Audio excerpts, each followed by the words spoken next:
అభిమాన hero cinema విడుదలైందంటే fans కు పండగనే.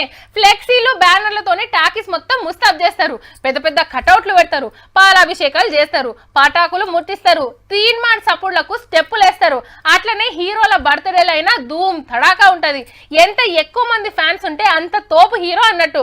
అసొంటి ఓ అభిమాని జీవితమే ఇప్పుడు చూడబోతున్నారు. అన్న పేరు బాలాజీ, ఉండేది మైబాద్లా. చిరంజీవి సార్ కు పెద్ద అభిమాని. హీరో మీద ఎంత అభిమానం అంటే స్టేట్ రౌడీ సినిమా వచ్చినప్పుడు నాకు కన్ను పోయిందన్న, పోగొట్టుకుని సరే పోటీ అనుకుని అభిమానంగా ఉండి అట్లనే ఉన్నా అన్న. దాని తర్వాత బెడ్ బ్యాంక్ పెట్టిన, బెడ్ బ్యాంక్ వేసి 7-8 సార్లు రక్తం తీసుకున్నాడు అన్న. చిరంజీవి అభిమాన సంఘం పెట్టిండు, ఎన్నో మాటల నెత్తురుదానం చేసిండట. బర్త్డేలకు సంబరాలు, కొత్త సినిమాతో టాకీస్ల ముంగట పండుగ చేసేదట. ఓ పారి ఎంపీటీస్ గా పోటీ చేసి ఓడిపోయిండట. ఆఖరికి అప్పులు పెరిగి భూమి అమ్ముకొని ఆగమైండు బాలాజన్న.